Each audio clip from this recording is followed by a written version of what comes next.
June 13, 2015, here on UCY.TV radio. As that bumper tells you, this is the Ochelli Effect, and I'm your host, Chuck Ochelli, and we are live on a Saturday night. Anyway, I want to thank you for tuning in to UCY.TV/TOE, or if you decided to utilize your applicable application via your fondle slab of choice, that's all good too. Much, much appreciated.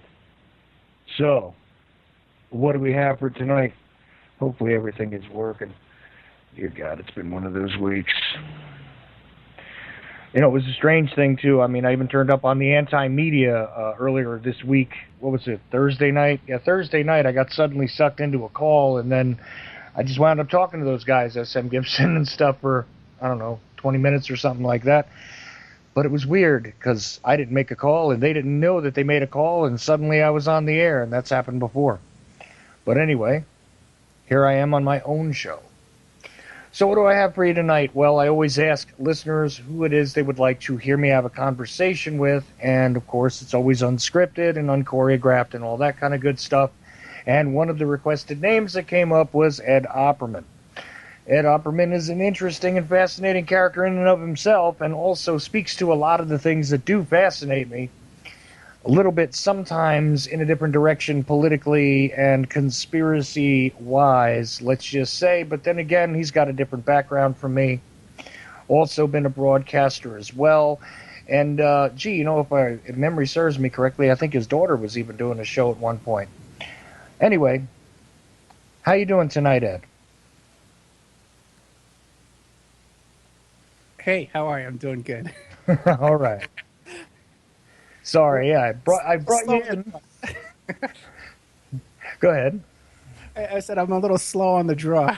No problem. Listen, it takes me a few minutes to get rolling when I start this out, too. That's why I go through my whole thing, thanking everybody for tuning in and blah, blah, blah, blah, blah first. So that's what I do. Anyway, we're not here to talk about me. We're here to talk about you. And as I said, you were a requested guest. Actually, a couple of people had brought you up as somebody that they thought could have a really interesting conversation with me. So here it is. And I find your stuff fascinating anyway, and have in the past. I mean, you've touched upon everything from the very same type of political conspiracy research, which I have, all the way into some things which could be characterized as occult-oriented. So on and so on. And meanwhile, you're actually a far more interesting character than that. I mean, somebody who's authored a few things as well. Yeah. I wonder if you could kind of give people like, that snapshot bio that I always hate trying to give somebody when I'm on the air. I'll turn it on you and let you try and do it for yourself. How about that? Okay, sure. Let's see. My name is Ed Opperman, and I'm an alcoholic. Nice. That was exactly what I was thinking when you said that. Well, it's 5 o'clock on a Saturday, my friend. It's my day off. Wow. Private investigator, a digital forensic investigator. So as a PI, I do all the stuff all regular PIs do: asset searches, locates, criminal defense work, all that kind of regular stuff. As a digital forensic investigator, what I do is people send me hard drives and cell phones. We recover deleted text messages out of there, and we create a report that can be used as an exhibit in court. My background, I started out, like you said, as a leftist, as a street protester back in New York City. Hey, by the way, you got a 718 area code. Where are you from? Actually, I'm from Jersey. The network is based in New York. I'm sitting in North Carolina as we speak, so, God bless technology, right? Yeah, well, there goes that whole thing. But yeah, I'm from originally from the Bronx. Cool. Then we went to Staten Island. And so in Staten Island, I went to high school right by the Staten Island Ferry, so I was in Manhattan every day. And I got hooked up with the yippies in New York City. I was a leftist, a social activist, protester. Got involved in all that kind of stuff. Ran into everybody you could imagine. Al Sharpton and Reverend Herbert Daughtry and all those activists back in those days. People like Abby Hoffman and stuff. Yeah, that's a strange thing. You're a little bit older than me, although you don't look it. I'll give you that, because all the pictures I see of you, I think you're either younger than me or my contemporary, but your history goes back so far that I know that you were involved in and swimming in the same waters that I was merely reading about as a kid living in the tri-state area. To actually have gotten involved with Abby Hoffman, I mean, how long ago did he pass away? Oh, that's a good question. I couldn't even tell you. He passed away at a time when he fell off my radar, that's for sure. I guess I was in touch with Abby about 85. No, it would have to be before that, about 82, 83, 84. I guess he turned himself in around 1980. Right. And, I met him the first couple of times because I was doing some stuff down at a radio station in New York City called WBAI. Okay, Long Island radio station base. What was it? Bob Bachman used to be there, I think. Never heard of him, no. But I used to be on that Friday night lineup. I was a producer. I did some voiceover, and I did these fake call-ins on Citizen Kafka Show, the Kathy O'Connell Show, and Lynn Samuels. You had to know Lynn Samuels from WABC later on. Absolutely. I know Lynn Samuels. I used to listen to Lynn and Bob Grant and all. Yeah, that's exact. See, you're a little bit older than me because at that point I was only a teenager and listening to a lot of this talk radio stuff in Jersey. So BAI's signal didn't always reach me where I was at, but I did get the ABC stuff, and of course I watched the emergence of guys like Curtis Sliwa, because if you were involved in activism in New York City, you had to have encountered Curtis Sliwa, because even I did as an older teenager and in my 20s. So and he was a guy who wound up doing radio as well. For people who don't know, Curtis Sliwa was actually the figurehead of this group called the Guardian Angels.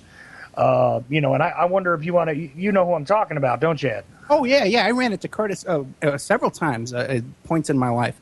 I actually ran into him when he was patrolling on the subway when I was a kid.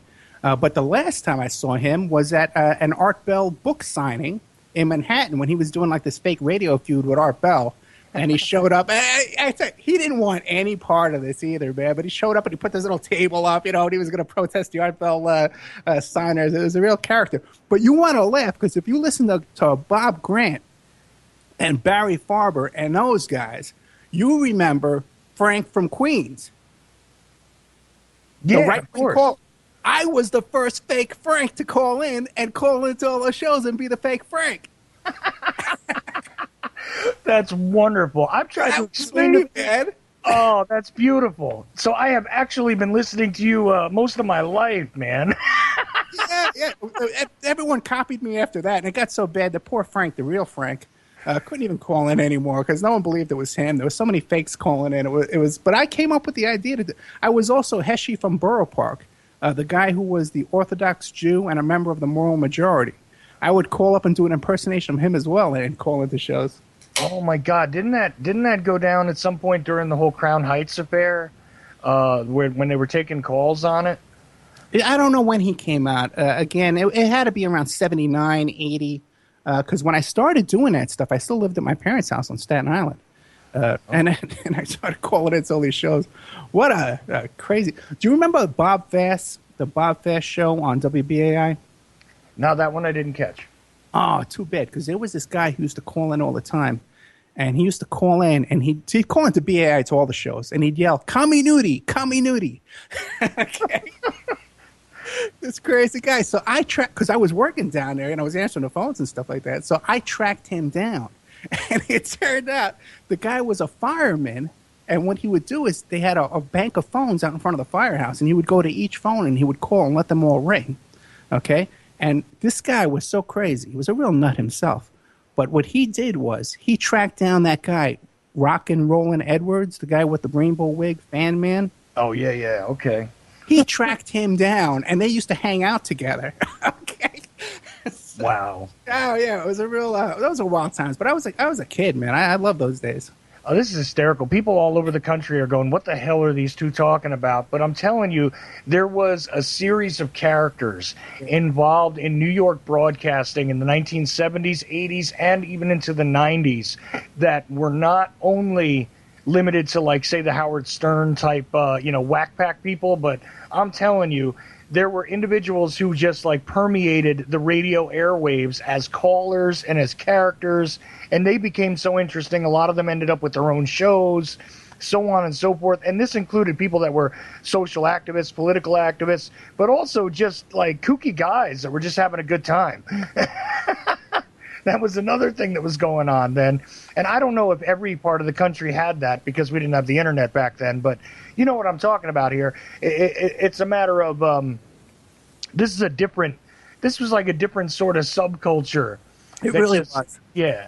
And interesting that you're aware of this stuff, because sometimes I talk about it. And I had Maria Heller on not too long ago, and somebody asked me if she was Lynn Samuels, and I said, oh, dear God, no. And I didn't even know that anybody other than myself that's still alive knows who Lynn Samuels is, but but they asked only because she kind of has one of those voices. That same voice, yeah. And, Lynn's a gem.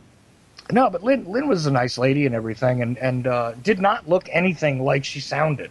That was the other fun part. Well, when she died, too, when she passed, she died in her apartment. And she was in there for like 3 or 4 days before anybody found her. Oh, man. Yeah. I always hate to happen to me. It's going to happen to me, too. A year before anybody comes look for me. Ah, come on now. You got kids and everything, and people will wonder where you went on the internet. I mean, I see them questioning what happens when your radio show changes platforms and things. So I think people will try to look for you. So, maybe a couple weeks, not months. Maybe by then there'll be a reward looking for me. Oh, man, that's crazy. So, look, now that we've gone down memory lane real quick, see, I'm only in my 40s. So, I'm in my early 40s. So you can see that, like I said, as a kid, I listened to a lot of this stuff and also participated in some of these things later on. I mean, a lot of people don't believe me when I say some of the most prominent like radio shows that have to do with political intrigue and conspiracy also load their caller banks still to this day, and I'm here to attest to you that I've been one of those callers too, but usually for an intelligent reason. It's just that they have like sort of a stable of guys that they contact and they give them a heads up, hey, we're doing a show on this, want to make sure you get in on it, this kind of thing. And they still do that now to make sure that they have like a loaded set of callers before any show on a particular topic. They still do that. But these radio personalities back then, a lot of this stuff came like kind of off the cuff. There wasn't a lot of great electronic management for it or anything like that. But it made it really interesting. And, of course, I try every once in a while to interject that kind of thing into the internet radio forum. But I don't know. It doesn't always seem to work for me. But anyway, and I'm not always about having fun and all that, but the hell with it. Tonight we're going to be a little loose and just kind of go through some things. But on a serious note, let's talk about some of the serious stuff you've done. Some people might have heard you on like national shows, like let's see, you've been on Ground Zero before. Oh yeah. Talking about the satanic panic, which is one of those things that drives me nuts because it's really been one of those. Although there are legitimate cases of it, it's one of those things where a lot of it is urban myth. A lot of it is psychosis run amok among certain segments of the population for one reason or another. But it is a fascinating topic, and I'm wondering how you ended up speaking about that to like 500,000 people on a radio show like that. Well, that's it.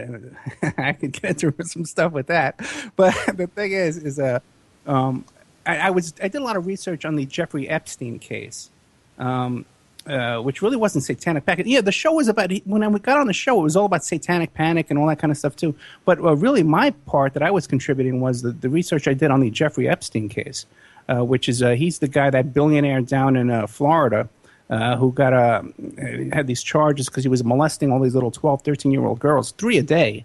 It came out, and it was a big, giant investigation. They covered it up. It came about because he was flying Bill Clinton around on his private 747, that he owned down there in Florida. So the media said, hey, who's this guy? Mm-hmm. They started checking him out, and it turned out, he was well known for associating with little girls. But then he got busted, and instead of getting 40 years in prison, they gave this guy 13 months in a county jail that he had donated $95,000 to. He was kept in a private wing. There was no one else in the wing where he was. He only had to go there and sleep at night. He had a work release program where he could go sleep at night for 8 hours and leave during the day and get on his private jet and fly to Virgin Islands or fly to New Mexico, anywhere he wanted to. And even still, with all of that, this guy is such an incredible pervert because we got a hold of his commissary records, and this guy's buying Jergens hand lotion and a petroleum jelly for his 8-hour stay because he can't keep his hands off himself. That's what kind of a pervert this guy is, and he's out there right now wandering free. There's some litigation going on down right now in Florida with some of his victims. They're suing the federal government because what happened was he got this sweetheart deal. And they're trying to get that sweetheart deal overturned. And they want to get the plea bargain, all the notes and the negotiations in the plea bargain. They want to make it public. Okay, and he just lost this. So he has to appeal this ruling. Otherwise, all this is going to come out. He got a deal where all his co-conspirators and his co-defendants got immunity. Okay, and there's a ton of dirt in this case. And this guy is guilty as sin. And so our side is winning on that one. And we'll see what's going to come out of it. That's a pretty wild story, and of course, that would be exactly the kind of thing that would be really inconvenient with the upcoming presidential election if it turned out they had some sort of common ground with people that might be tied to our friend Hitler there. That's a possibility. Well, he donated $3 million from a Swiss account to Bill Clinton. Ooh. Yeah. Nice. And you don't hear anything about that. So, I don't think it's going to come out in the press. The last thing they reported on is tried to make it sound like he was winning in the press because he was connected up to Prince Andrew and all that kind of stuff as well. And when there was a ruling about in May, I guess it was, that a couple of the plaintiffs in the case were excluded from the case, and they tried to make this sound like a big victory for Prince Andrew and stuff like that. And ever since then, there's pretty much a clamp down on the reporting, which is what happens in this country. Well, that's what happens to anybody who has any sort of clout, without a real sense of liberty and with complete injustice for anyone who can't afford to buy it. This is really the reality that we're in at this point in time. If you can basically get away with anything if you have the cash to handle the fallout. I mean, that's really what it comes down to anymore. I know it sounds all cynical and everything, Ed, but I mean, am I crazy to characterize things that way? Well, if you look at someone like Bill Cosby, he has the cash and he has the clout to silence all these accusers coming against him. But there's also another ingredient to that kind of thing where somehow along the way you can kind of lose control because his lawyer Martin Singer is a super powerful guy, and he can destroy people and he can shut these women up. But for some reason, he didn't do it, and he let just Bill Cosby just fly in the wind there, But they can silence certain stories that they want silenced. I've seen it. I've been involved in some of the biggest news stories in the country. The Tiger Woods case, that whole Charlie Sheen case, that was my case. And Zimmerman I was involved in. I've been involved in those 24-hour news stories. And I see how things like Wienergate, and there's stuff that's going to come out, in the morning. Hey, Ed, we're working on this. It's going to come out. It's going to be in the news tonight. And somewhere along the line, they can flip a switch and they can silence it, and it doesn't get out. So it's not all money. There's other factors involved as well. Well, see, a guy like Bill Cosby, I see, and I've got mixed feelings about that whole situation. I feel like he's being set up, really. It doesn't seem to me to be realistic. I don't know why. And I don't think it's because, I'm not fool enough to buy into the, Dr. Huxtable persona or anything like that.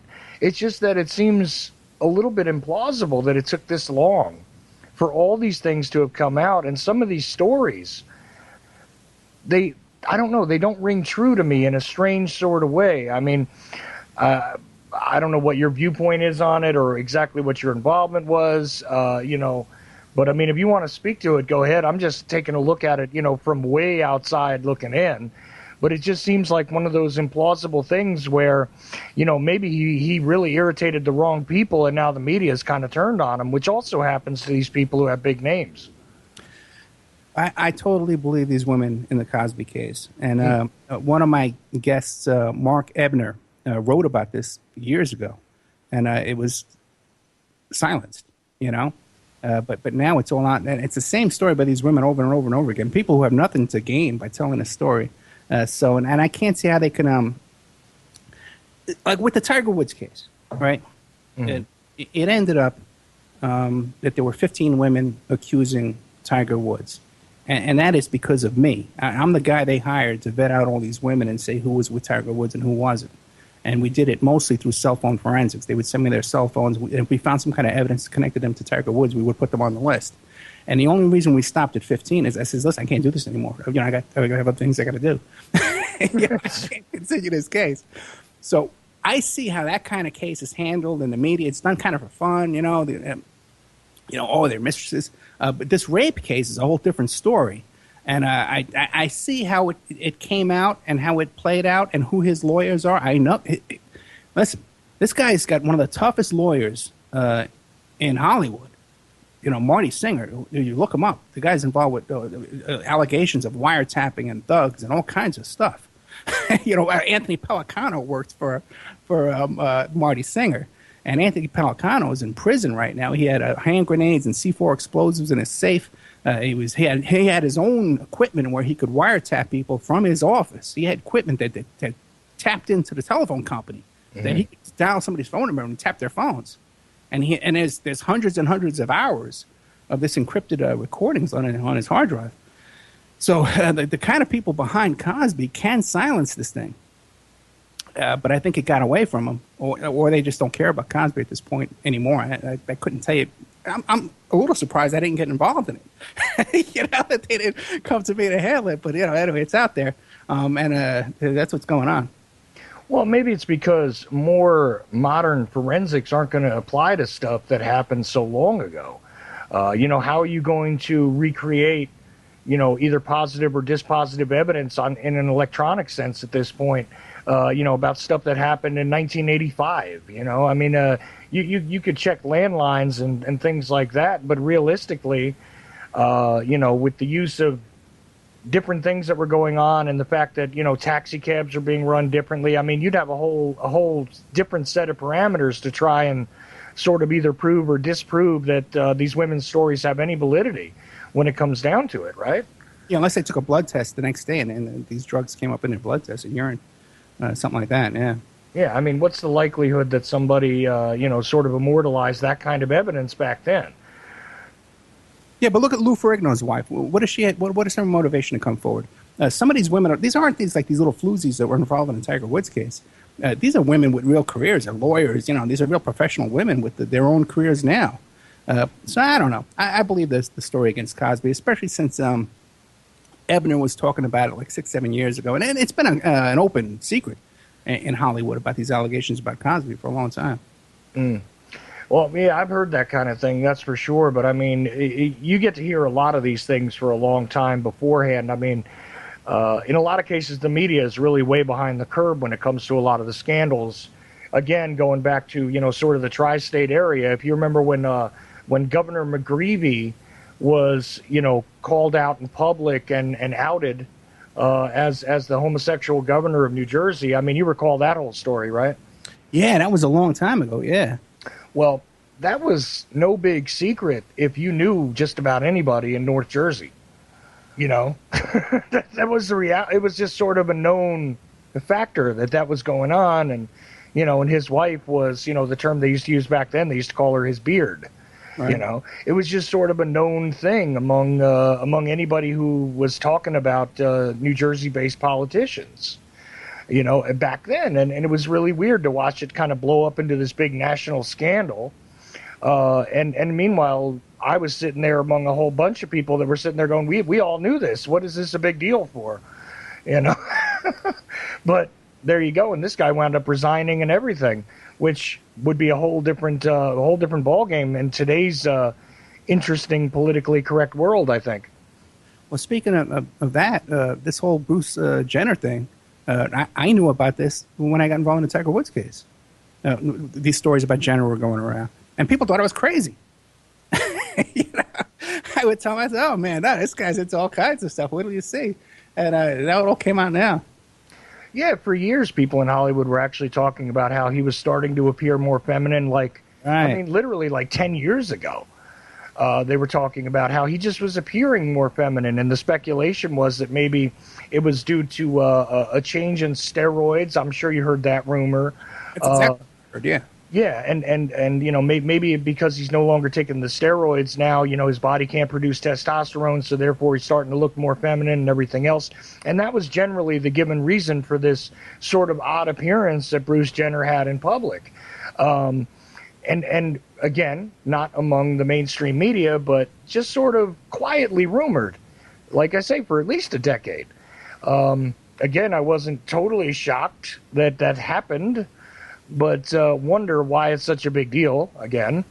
Why this needs to just about break the Twitter.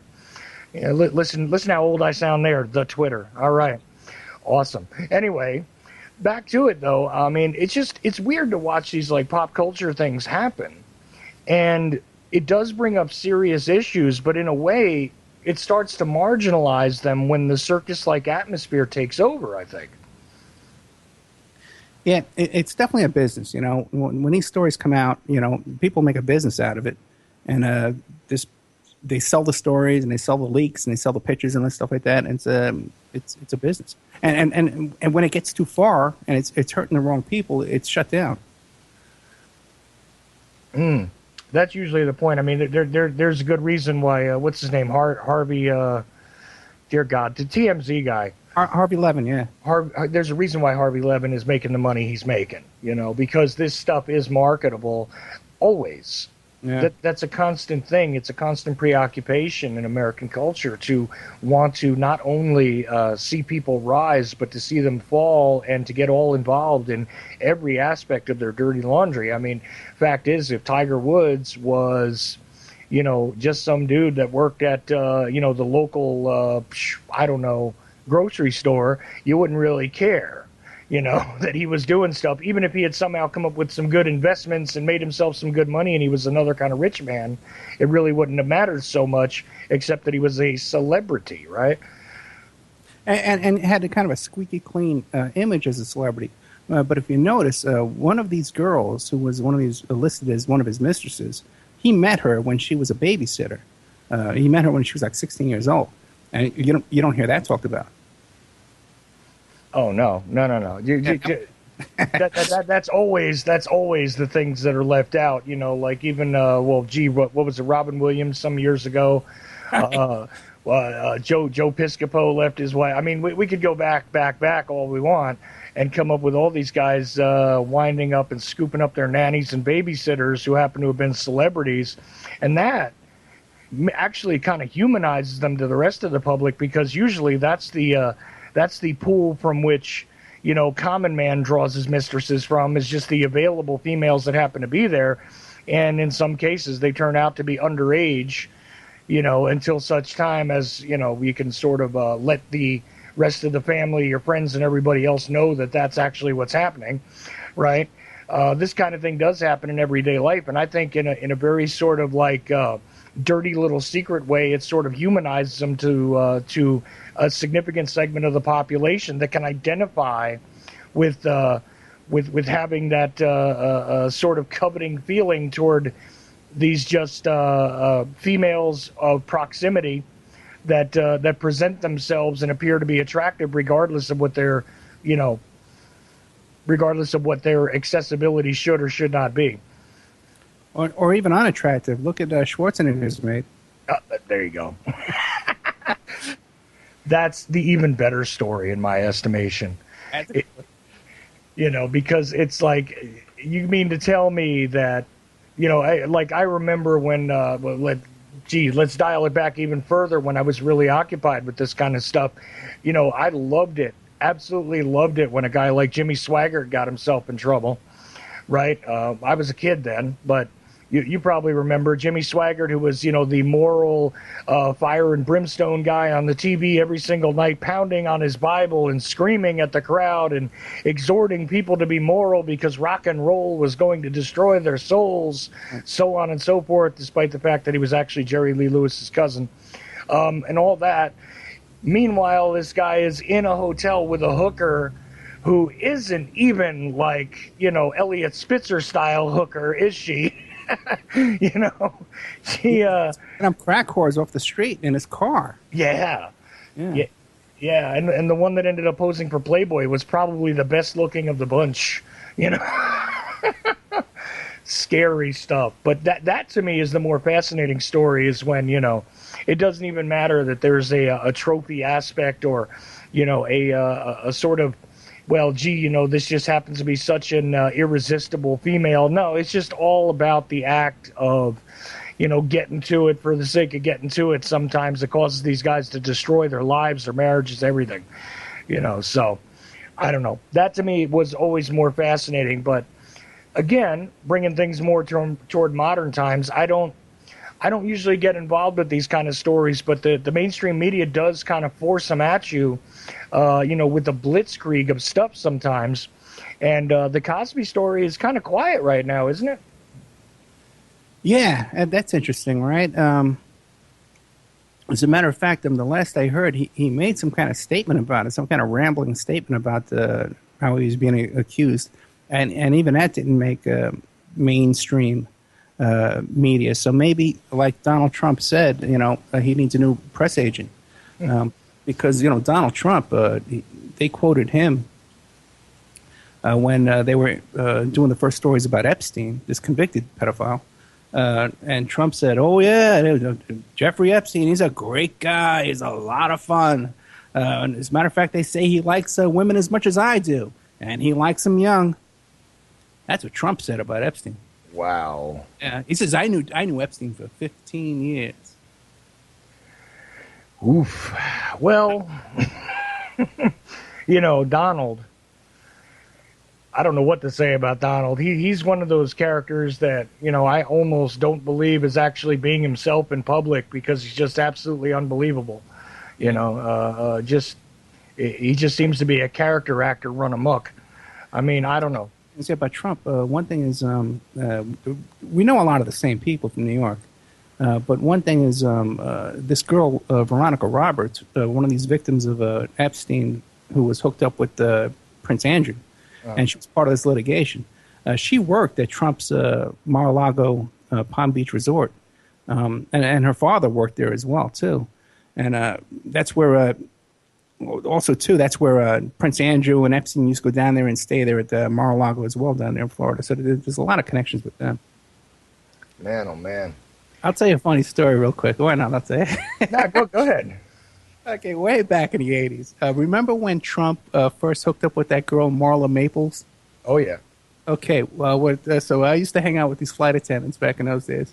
I owned a nightclub in New York City and stuff like that back in those days. And so we were out one night with these flight attendants, and they says, "You'll never guess who's staying at our apartment." And I says, "Oh, this is Marla Maples." He says, "Yeah, she's hiding from the media. And she came sneaking into the house with these garbage bags full of clothes, and we're hiding her out in our apartment, right? She's there right now." And I said, "Really?" I says, "Well, you know what? Let's tap the phones, and we could sell to the National Enquirer." Nice. But wait a second, it gets better. Because somehow Trump found out. And then years later, because we had the same PI, we know a lot of the same people in New York. And so he must have found out. Because I was at the U.S. Open the same day. It was the weekend that Princess Di had died. So it was right the next day. Okay. And I was sitting in the U.S. Open at this box, and he was sitting in the U.S. Open. And he was in front of me, down below me. And this guy, every time I glanced over in his direction, man, this guy was shooting daggers at me the whole time. So someone must have tipped him off to my little enterprise there. Wow. That's the thing, too, is that there's a lot of stuff like that happens that, like I say, again, never quite makes it out into the stream of consciousness. But it is strange to watch. Especially when you're a little closer to stuff. Go ahead. It's a small world. It's a lot smaller than people realize, and you run into people over and over in your life. Oh, yeah, definitely. And I mean, I lived in New York City for a little while. I lived on the Lower East Side, like right there by Alphabet City. Okay. I mean, I could throw a rock and easily skip it into Tompkins Square Park without a problem from my stoop, And, man, you wouldn't believe the odd nexus of people that would just seem to be congregated in that area but never take notice of each other and never attract any of the notice of any of the locals or anything. Guys like Lou Reed and, you name it. All kinds of different, famous people and people in politics and stuff had apartments down in that area, which, nowadays it's more under NYU's control and all that, I guess. And it's been cleaned up a lot. But Alphabet City used to be like, this weird sort of, I don't know how to put it, but it was like this nexus where, you could run into everything from the most down and out junkie to a guy that you just saw in the movies, within five steps of each other without a problem. And neither one of them would bother the other, Yeah, so true. I used to hang out down at 9 Bleecker Street at Yippee headquarters. And we had a club across the street, 10 Bleecker Street, and people like Madonna and Blondie and the Ramones, because CBGB's was right around the corner, not even 100 feet away. So I met, I met Mark David Chapman. I've told this story. That I met Mark David Chapman at Yippee headquarters that weekend he killed John Lennon. But I met Tiny Tim down there. I met Allen Ginsberg. That's where I met all the guys from High Times Magazine, all those guys. A.J. Webman, the head of the Jewish Defense League. A.J. Webman wrote that book, Coup d'etat in America, the JFK assassination book. It was the first one that published the photos of the tramps and pointed them out as being possibly the Watergate burglars. Oh, yeah, that started out that whole nexus. He's like a Facebook friend of mine now. It's really weird. Because I was a JFK researcher, and again, being in that area, I had to have encountered him at some point. And I did, but never really interacted with him too much. But it's kind of weird, like nowadays, it's like these are the guys who will turn around and comment and get mad at me when I say something on a post on Facebook, Well, listen, do some research on him. You don't want to get on his bad side. He's still connected up with the Jewish Defense Organization, which is a really militant group. And look up some people he's had problems with. You don't want to have a problem with him. But I'll tell you a funny story. Okay. Because he lived across the street from Yippee headquarters. And the JDL, Meyer Kahana and Ramdam, oh no, it was a different guy. I forget his name right now. But the head of the JDL, the Jewish Defense League, was rivals with the Jewish Defense Organization. Mm-hmm. So they went to AJ's house to serve him with a summons, a subpoena, some kind of paperwork with Ramdam, who's this private investigator, very famous guy. So AJ had the lobby of his apartment hooked up that if you went in there, he could watch you on a TV camera. And if he didn't like you, he could lock the doors, lock you in, and spray you with mace. Wow. This is the true story. So what happened was they came to serve him with some papers. He locks them in. He's macing them down there. He holds them hostage for like 12 hours. There was a hostage standoff. You know, the cops were there. There was a whole big barricade, this whole thing. No one gets arrested. Nothing happened. So, you know, it is, you know, I knew AJ, you know, and then years later I run into Ramdam and I say to him, I wanted to say to him, hey, man, you know, I know that guy that held you hostage. Yeah, but how do you bring that up, you know? Yeah, well, hey, you want a cup of coffee? By the way, you know how I know you is this guy held you hostage a few years ago and sprayed you with some mace in his little trapdoor thing. And I just wanted to say, how was that? I don't know. That's hysterical. I know. Oh my God, man! But it's a small world. It definitely is. And like I said, you know, and meanwhile, outside of like celebrities and all these guys that are involved in these different, you know, leftist organizations and stuff like that you ran across. I mean, you've actually run across some really deep, dark stuff. Of course, you talked about that whole thing with the pedophile in Florida, which.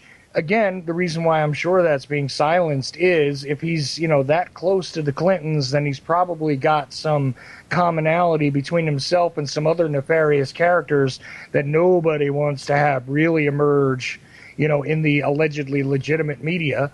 Okay, so that's why that's going to be kept quiet. And I bet you won't see a real resolution to a lot of stuff there until after the election, or, excuse me, the selection process is over with, you know. But well, let me take real quick. He was hooked up with the Bushes as well. This guy was paying off both parties. Oh, and so the plane manifest on his private plane. He had the president of Israel. He had the president of Colombia on there. All these guys were on his plane. This guy's hooked up. Alan Dershowitz, you know, he was donating $25 million to Harvard. This guy's hung by the balls politically, man. This guy's hung. So, but the thing is, now the feds wanted to prosecute this guy, and the federal prosecutor, the U.S. prosecutor for the Southern District of Florida, who's the equivalent of Rudolph Giuliani when he was the prosecutor for the Northern District in New York, right. Was going after this guy. And Epstein and Roy Black and Kenneth Starr and even Sherry Lefcourt, which was Abby Hoffman's lawyer. He's a big shot lawyer now, but I think, you know, he was a civil rights lawyer back in the old days. Mm-hmm. All these guys got together. And they hired private investigators, and they went after the U.S. District Attorney for the Southern District, the federal district attorney, the federal prosecutor. They investigated his personal life. They investigated his office. They put political pressure on his office. He wrote a 3-page letter outlining of the harassment that he went under. Now, I got to tell you something, man. Back in the 80s, I was involved on the other side of the table with Giuliani, with these big organized crime cases back in New York City. And there is no way we would have dreamed in our wildest dreams. And these were tough guys, dangerous guys. Castellano, Persico, these guys. Mm-hmm. Okay. You know, the commission trial I'm talking about, the Pizza Connection trial. These cases, we never dreamed of doing something like that. But this guy went after the prosecutor down there in Florida till they dropped the case. And they dropped it down to the state. And that's how he got that 13-month deal. Wow. Yeah, this is a big deal. Even Nancy Grace is flipping out over this, the deal he got. Oh, I can't. You know what, though? I can't watch Nancy Grace. Yeah, I know. I can't do it. And you know what it is? It's not even the crap coming out of her mouth. It's not that. You would think that's what it is because I'm not, you know, one of these guys who embraces these types of people. But I cannot even sit through a 10-minute video with Nancy Grace because there is something disturbing about looking at her. I want to know what the hell is wrong with her head. There's something wrong with her head. I can't figure out what it is, but I'm telling you there is something aesthetically disturbing. And it's not she's an ugly woman or anything. There's something just... Do you know what I'm talking about? And there's a Or little, is it just me?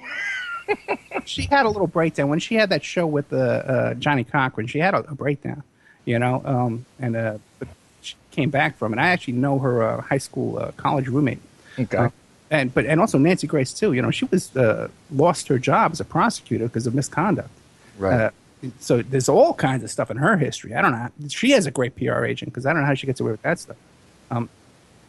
But you're right. And another one thing I want to say is, what is going on these days on HLN and these court TV shows is akin to jury tampering. When you see like Vinnie Politan doing this show every single night where he has a mock jury and, Jodi Arias is guilty of this, she's guilty of that. You cannot say a defendant on trial and do a TV show every night saying they're guilty about something.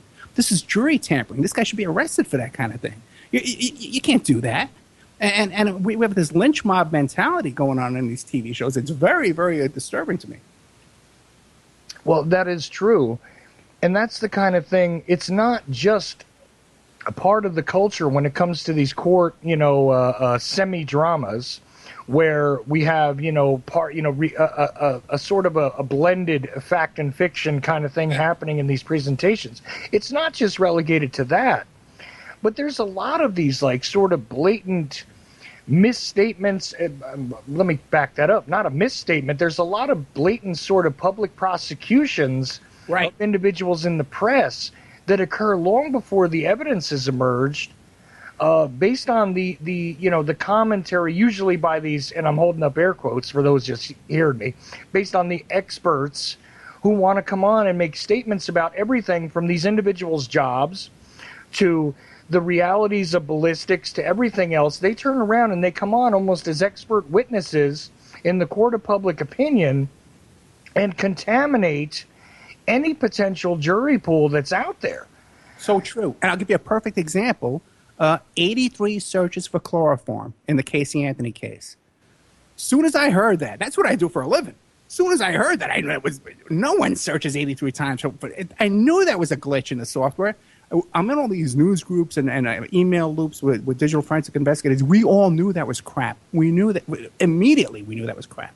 She still repeats it to this day, even after the DFI admitted that it was a glitch in the software, and he went back to the cashback software company and they fixed the glitch.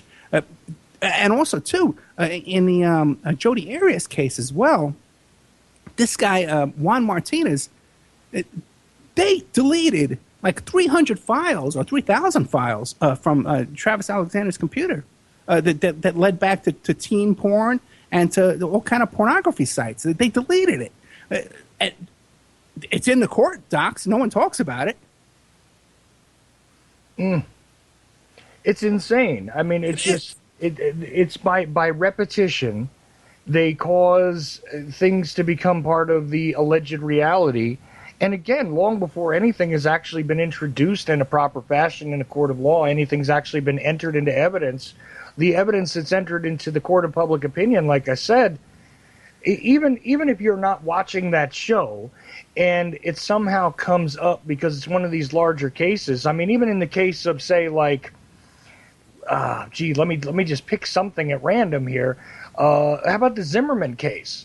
Yeah. Immediately there was all sorts of things that were hoisted upon the public that I don't see how, and I mean realistically, and I'm not even saying I take a stand on that case in one way or another, but to me it was like, this guy's never going to get a fair hearing about anything, and ever after, if this guy blows his nose in the wrong place, people are going to find him. He's forever going to be one of these guys that no matter what happens, I mean, if he even gets convicted and goes to prison, if this guy has troubles in prison, we're going to hear about it, Let me tell you something. The reason why I got involved in the Zimmerman case is because I listened to that 311 tape on HLN. It was that woman, Jane Velez Mitchell, was playing this tape. And I heard the tape, and I says, that's not, because I hear these 911 calls all the time. And I says, something's not right here, because there's a lot more that goes on. They want contact information.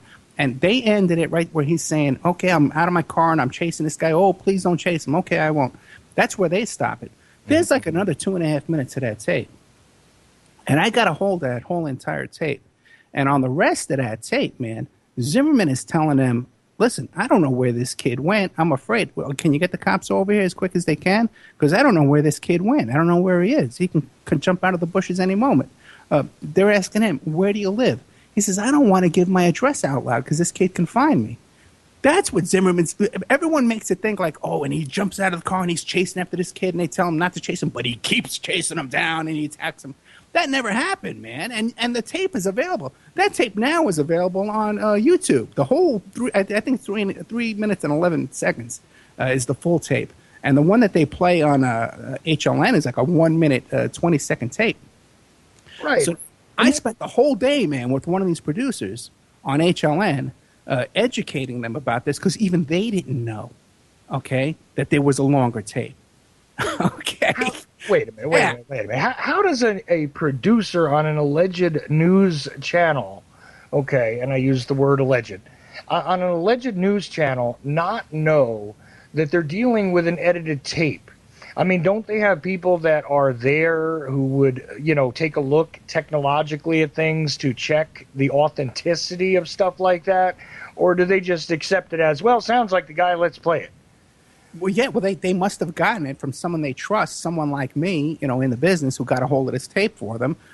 And they cut it at that spot, and then it was passed around to all the producers on the station. Because after they heard the whole entire tape, like I said, all day long, I was supposed to go on the show. But then, not only didn't they put me on the show, then later on that night, when the host is arguing with, remember Zimmerman's neighbor, that guy who was kind of a racist kind of a guy? Yeah. They're arguing with him. They're telling him, oh, you don't know what the whole tape is? You don't know where to find these police reports? You don't know where to find witnesses? All the stuff I'm complaining to them about, they're arguing with him about. All the work I did for free for a whole day. Totally flip sides, so the HLN guys could look smarter. Yeah. Yeah, nice. Oh. I know, man. Wow, that's rough. And that would have completely changed the tone of what people had been introduced to regarding that tape. Yeah. But here's the thing, even though, like you said, it's available now and everything else, do you think the majority of the public that had their impressions influenced, created, etc., by that initial playing, do you think any of them actually really took the time to hear it? And if you do, I mean, I'm sure you believe it's a very small percentage. Oh, yeah. No, yeah. Now, everyone still thinks that he jumped out of the car, he was chasing him, and the 911 operator told him to stop chasing him, and he disregarded the orders, the commands, and he kept chasing, tracked him down, and then attacked him. That's what people think. And there's police reports where people were looking out their windows and saying, hey, there's two black guys fighting out in front of our house. Okay, this wasn't a white and black thing. Everyone thought there were two black guys. And there was another woman who called the police, too, and said, hey, there's two people scuffling out in front of my house. It's pouring rain out there. What would anybody be doing out in the rain? Please get down here. Something must be going on. So this whole idea about Zimmerman calling the cops because he saw this kid walking around in the rain, everyone in that neighborhood thought that was weird, So, and Zimmerman never knew the kid was black either. When you listen to the tape in the beginning, he didn't know this kid was black. He says, I don't know what he is. Then when he came closer to the car, he says, oh, I think he's black, Mm-hmm. So, yeah, it's a shame. A funny thing, though, what happened with that, too, is because I had a big payday in that case that I never got it. Right at the end, everyone was, when Zimmerman was in hiding before he turned himself in, he put out this website called The Real George Zimmerman. Oh, right. Right. I remember that. So I was able to figure out what his email address was on that website, and I was able to email him, and I saw where he was when he opened it. He was at the father-in-law's house right by the courthouse. And I could have sold that for a ton of money. But that same freaking day, he turned himself in, and my whole freaking payday went out the window. Oh, wow. It's a lot of work on that case. I got nothing. I got screwed at every angle. That's what happens there, though. A lot of times when you do this work and you share your stuff, when you're doing investigations of any type, and I mean, this doesn't just happen from like a private investigator standpoint, but even when you're trying to work along with other researchers who are developing things to be able to create a book or something like that. Sure. In a lot of cases, I mean, I know that there's work of mine out there that is completely uncredited in people's writings, let's just say, and I almost don't care. And in some cases, I voluntarily gave up things. But on occasion, it kind of would have been nice to at least been acknowledged, I know. little bit. What are you going to do? I'm sure that's happened to you a lot more than it happened to me. I mean, but Probably about the same. Yeah, it happens though. It happens to everybody. yeah, I mean, and people think I'm just, making that kind of thing up, but I'm telling you, it happens all the time. When somebody has, the immediate ability to get something published, let's just say, and you might have the most dynamite piece of evidence or information in the world, and they happen to get to know it from you, they suddenly co-opt it and grab it for themselves. It just happens, It's very competitive out there, and people just, everyone's out for themselves, I guess, right? Yep, absolutely. And I haven't even opened up for phones or anything like that. I do, if you don't mind, I want to let people try and call in pretty soon. But I did get a couple of Skype messages, and you mind taking a couple of those questions? Yeah, sure, go ahead. Okay. And by the way, anybody who's not on my Skype list, if you do want to get onto it, Charles.Ochelli, and it says space Ochelli on there now. I don't know why, but that's the correct one. And if you just send a contact request, I'll add you in. If you want to call in a few minutes, give us a couple more minutes, and it's 718-717-8296. And I'll also add you into the call if you do that via Skype. Okay. Now, apparently, all right, let me see if I can whittle this down real quick. Son of Sam case. Yeah. You've had some involvement with that as well. That's fascinating to me, personally. Just that's my commentary. But what kind of involvement did you have with that? Because that was 1978, right? Yeah. Well, my first, I tell you what happened, how I got involved in that whole thing, is when I was a kid in Staten Island, I was riding the train to school, and this story came out about that girl, Melanie Holler, who was one of the female sweat hogs. Who wound up at Roy Radin's mansion in the Hamptons in Long Island. He had this 70-room mansion over there. And she was drugged and raped and all stuff like that, and they dumped her at the train station, and the cops came, and they went to the house, they busted Radin, and they found a gun on him and stuff like that, drugs, and they arrested him for all this kind of stuff. So I saw that story, and it intrigued me about the sweat hog girl with this guy in the Hamptons, and they call him this flamboyant producer. So it stuck in my head. And then later on, I ran into Tiny Tim a couple of times in my life. First time at my friend's wedding, one of my best friends. In fact, I lost her. But anyway. No, a really strange but fascinating guy. And just for the listeners' clarification real quick, when we're talking about the Sweat Hogs, there used to be a television show called Welcome Back, Kotter. And, of course, people like John Travolta got started there, right? But interesting show, and it was actually a big thing on TV many, many years ago. I remember watching it when I was little. But anyway, back to it. So this is an interesting thing because this is somebody who's kind of a fairly well-known person who ends up being assaulted and all this other stuff. And this is a true story. You guys can look back on it and find it being reported widely in the newspapers, again, especially in the New York area. But, okay. Go ahead. So I ran into Tiny Tim the first time at my friend's wedding. He was performing at their wedding, and he was also like a guest, and another girl was with him. It was a 16-year-old girl, by the way. Later on, became a porn star, and she got hooked up with Roy Radin, too, because Roy Radin used to put on these traveling vaudeville shows with people like Sherman Hemsley and Red Buttons and Tiny Tim and people like that. And they would go from town to town in these buses, and they would call ahead to the town and say, listen, we're selling tickets for the Fraternal Order of Police. You can buy tickets to our vaudeville show. And so if people said they wanted to buy the tickets, great, they would buy the tickets. If they said they didn't want to buy the tickets, people like Red Buttons would show up at their business, at their restaurant, and say, hey, here's your tickets. And they'd say, well, we say we don't want those tickets. Sometimes they'd say, well, we want the tickets. I'll take a picture with them, But sometimes they say, we don't want the tickets. If they didn't want the tickets, the windows would get smashed. Nice. Okay. And at the end of this vaudeville show, all the police commissioner and the local sheriff, they were all at these parties with these strippers and stuff like that. So no one was getting arrested for shaking down these businesses. Right. So now what happened was, and Tiny Tim mentioned to me, because I said to him, I says, hey, when you were at my friend's wedding and you performed at the wedding, at the end of the night, we had to take a collection to pay you. What would happen if you didn't get paid? And he says, "Oh, well, my manager is Roy Raden, and no one messes with Roy Raden. I'm never worried about getting paid. I always get paid." It's stuck in my head because Tiny Tim's a fascinating character to begin with. Tiny Tim, I wanted to say something about that real quick. Tiny Tim is one of these very fascinating characters. Of course, you got to go way back in television history, made history marrying another small person or little person. I'm not sure what the politically correct term is at this point, but somebody else who was small. And this is the guy who did the song Tiptoe Through the Tulips, in case you want to age yourself with your internet searches later. He's since passed away.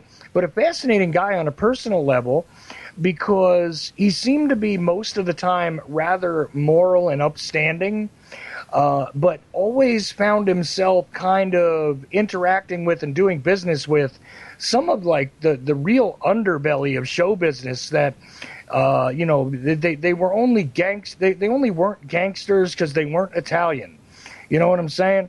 And these guys, in a lot of cases, I mean, the stuff you're talking about getting windows broken and showing up going, well, here's your tickets that you wanted and you better buy them and all that. I totally, absolutely never heard that story exactly, but I've heard stuff like that over the years many, many times. And I was a musician and I saw this kind of stuff go on, especially in the South, believe it or not,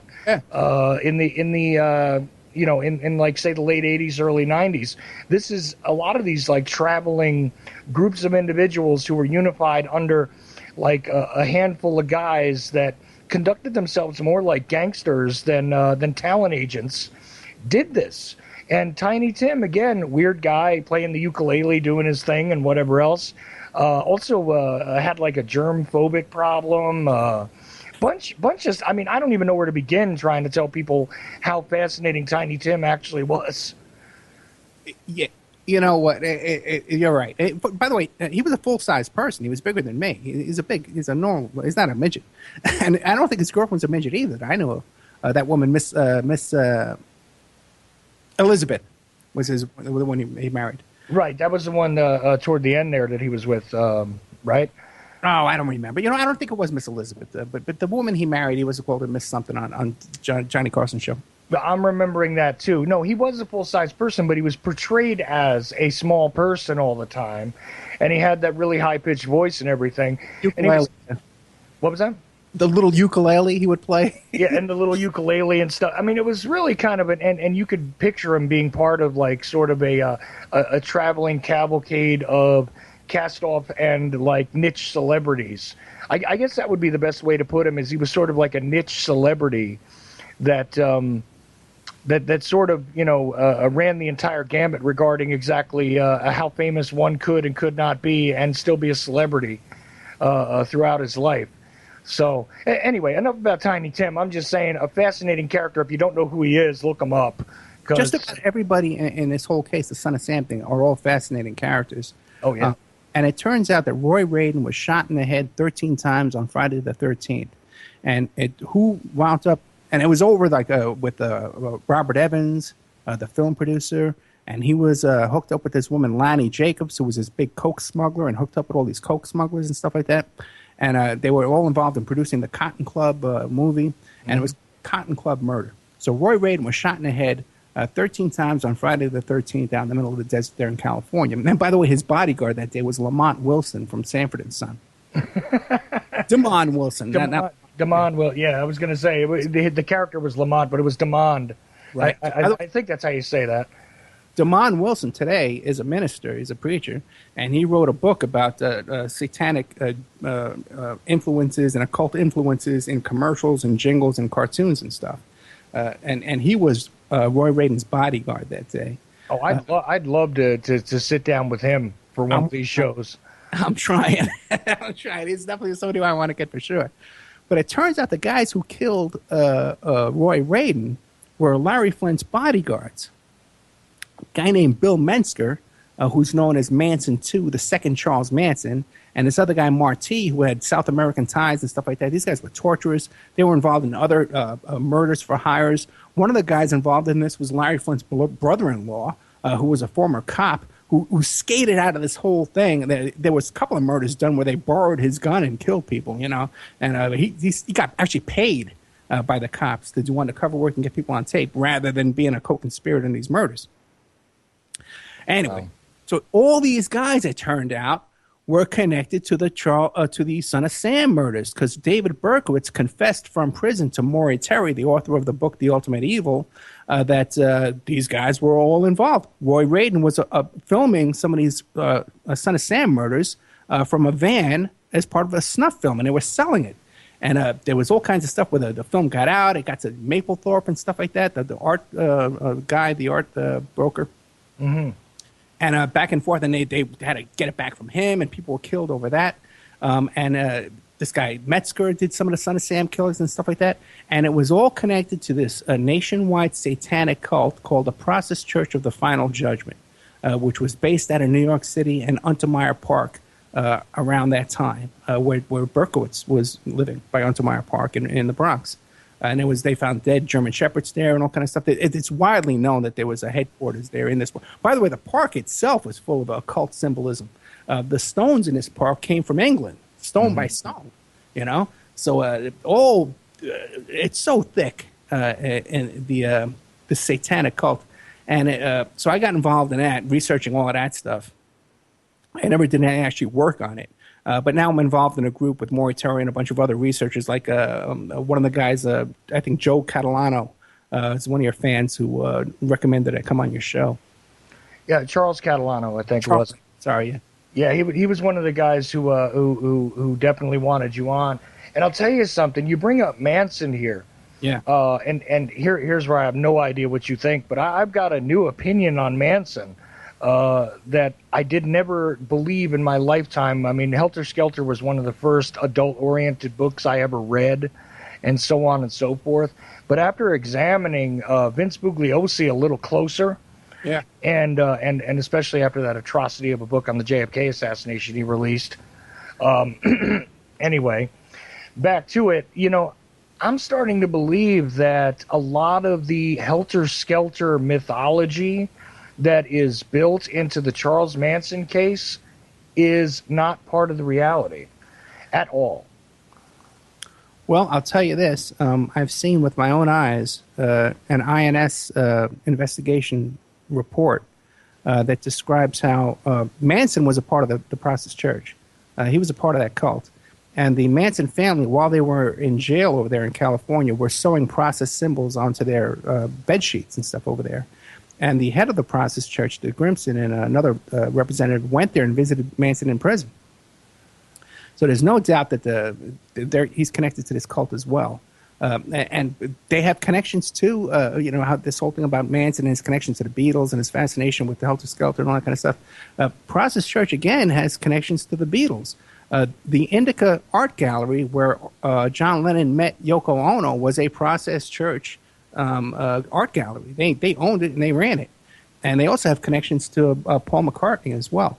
So this is a nationwide satanic cult that's involved in a lot of stuff. They even have connections to Sirhan Sirhan. Sirhan Sirhan went to parties with the Process Church. They're connected to the Beach Boys and all kinds of stuff, man, all over the place. It was a huge cult. As a matter of fact, right now they live in Utah, and they're part of this group, an animal shelter that has a $40 million a year budget. Mm. Okay? And what were they doing there in Untermeyer Park? They were sacrificing German shepherds. And now they got this animal shelter here in Utah with unlimited supply of German shepherds. Jeez. Yeah. Well, I'll tell you what started to turn the tide for me, to be honest with you, though, is that, and I sort of stored this in my brain, but I was involved in bootleg and underground music production at one point. So some of the stuff that made it out there, which Manson had recorded while he was in prison, right? I worked with some of those guys who got it out there. So at one point, I was able to actually speak to him, okay, via one of those wonderful phone calls. I think it was, I got to think back, maybe 96, 97 in there. I haven't spoken to him in many years, and I'm not a big fan of his or anything. But one of the weirdest things that when I was talking to him just about music in general on the phone, which I only got about 5-6 minutes with him, but, tried to cram in as much as I could, was I had mentioned the Beatles, and he specifically told me that he was never actually a big fan of the Beatles. Really? I from his own mouth. I mean, look, it's not to say that the guy couldn't be an absolute liar and everything else, but I mean, even dealing with some of the people that were his sort of secondary family outside of prison afterwards. I mean, his followers continued on through the 80s, the 90s. In New York City and all throughout the country, actually, there's sort of a subculture of individuals that really believe in Manson. I know that sounds bizarre, but it's true. Even dealing with some of those people, I took the impression that he seems to latch himself onto anything that will accept him that has a population involved in it. You know, white supremacy. Sure, I'm a white supremacist. Satan. Sure, I'll be a Satanist. Extreme Church of God, where we believe, whatever. Sure, I'll latch onto that. Like as if he desperately is searching to even more increase himself as a subcultural figure. And that's the impression I took. Well, he has an interesting background.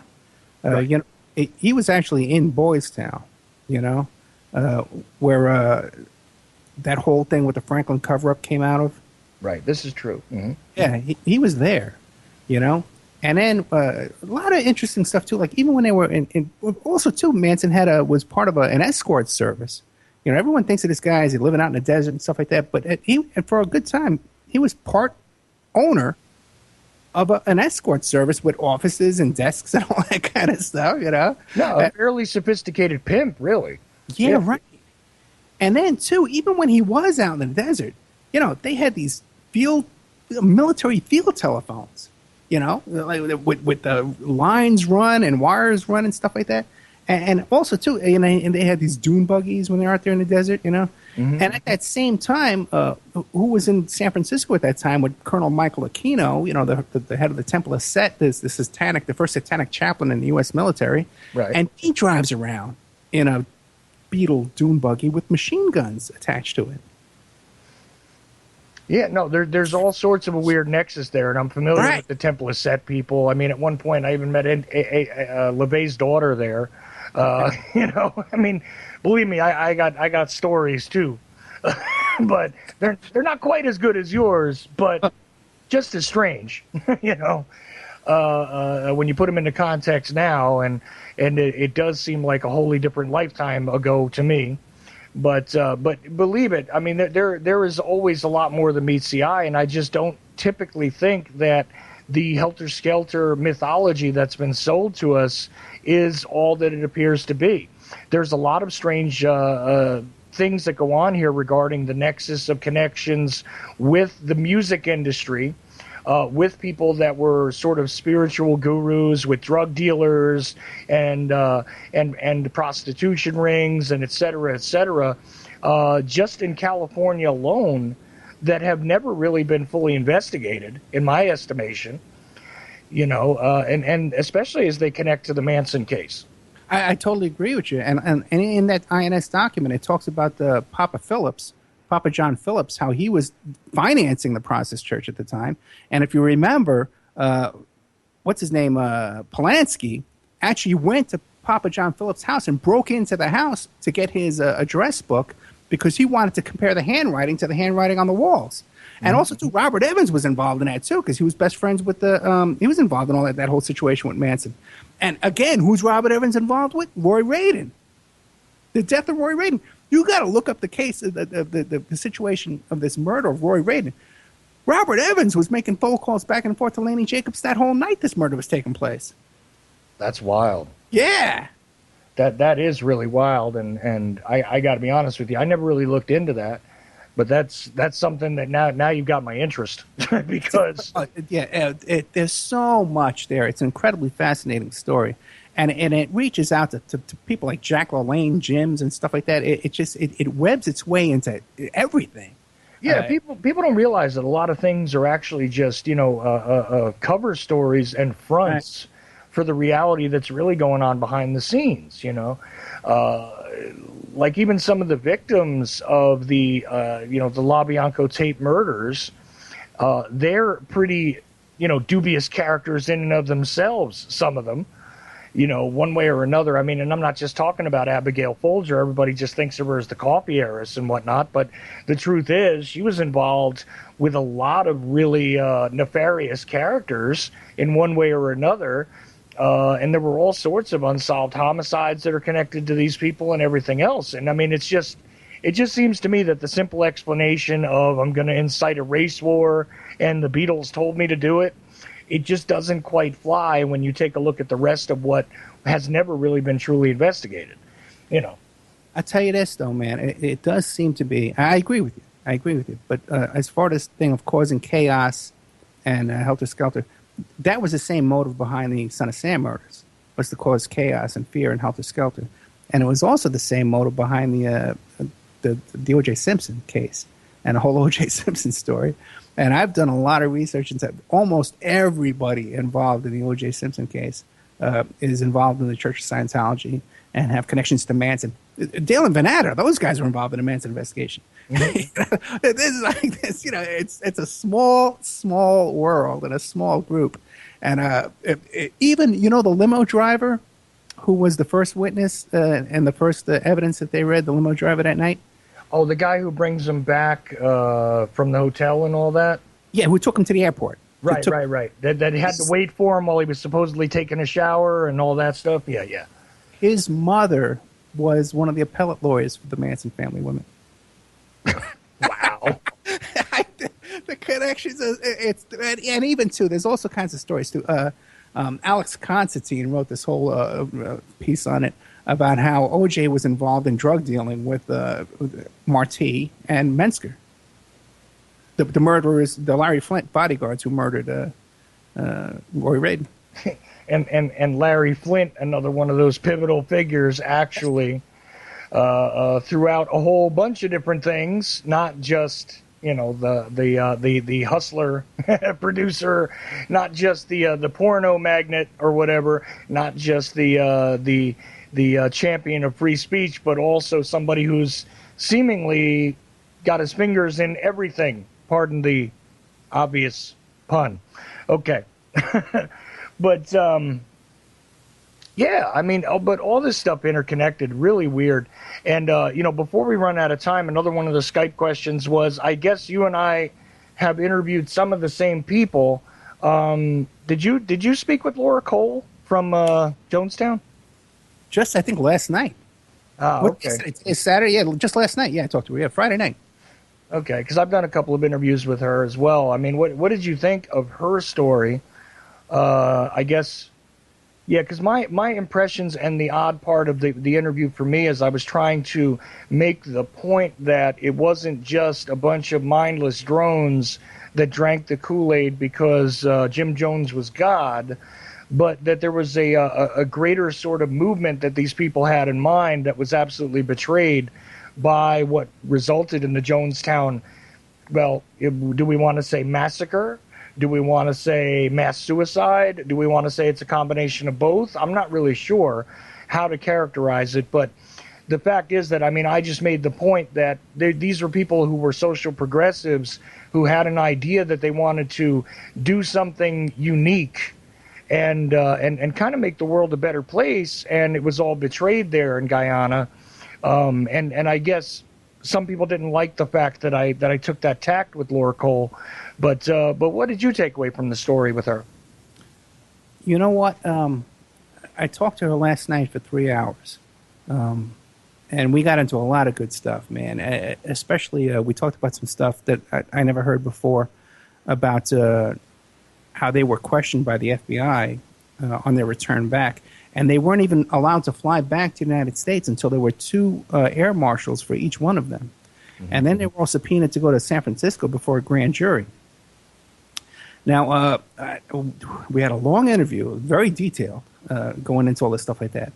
Because I went into this myself. I interviewed before this David Kahn, who wrote a book about this as well. And we had him on the air for like 4 hours.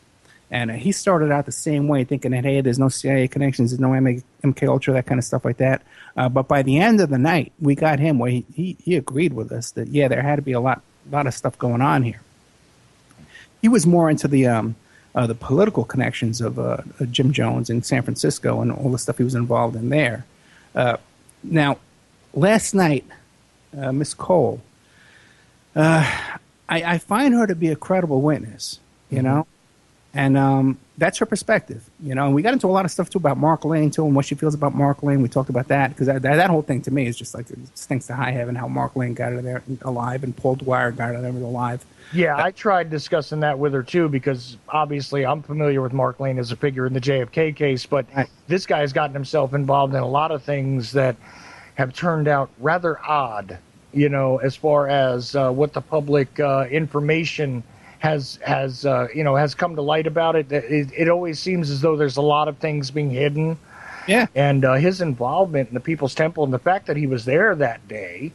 Yeah, you know, and got away, and you know, it walked away. You know, and got away. Yeah, I mean, she accepted the explanation that they sort of talked the guards out of, you know, and I shook my head at that one. To be honest with you, I'm like, no, there's something more to this, and Lane will not talk about it.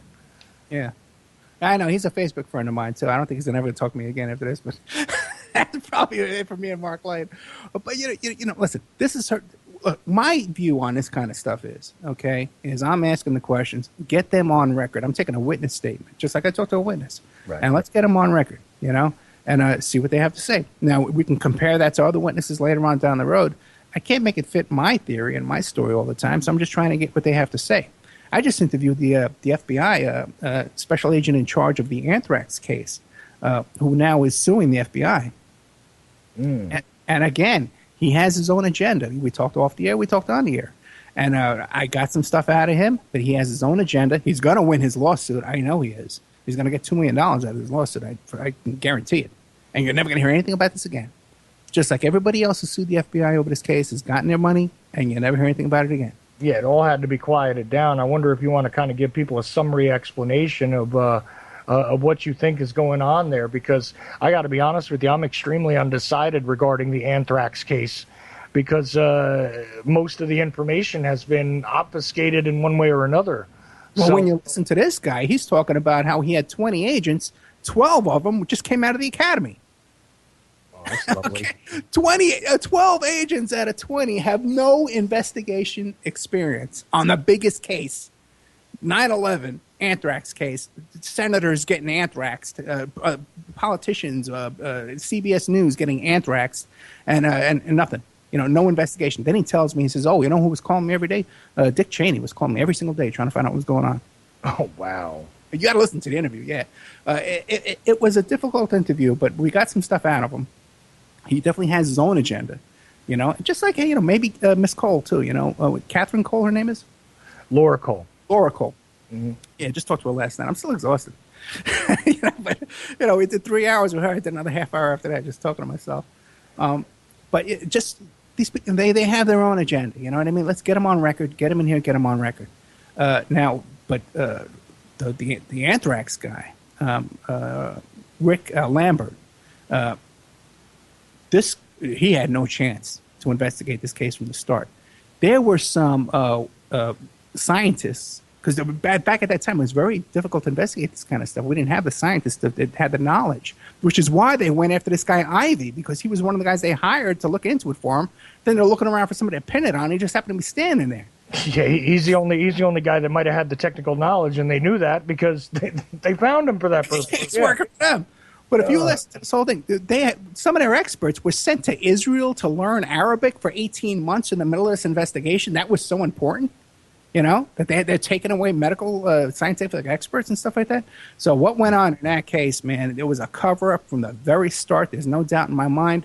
There's no doubt in my mind that Mr. Lambert knows that as well. Very smart guy. He's a smart guy. He's a true believer. He's a patriotic guy. And they went after him. He wrote this memo complaining about the whistleblower memo internally within the FBI, complaining about all the roadblocks put in his investigation. And then when he retired from the FBI, he was working as a security head for a nuclear power plant, or the Department of Energy, something like that. So part of his job was to liaison with the FBI.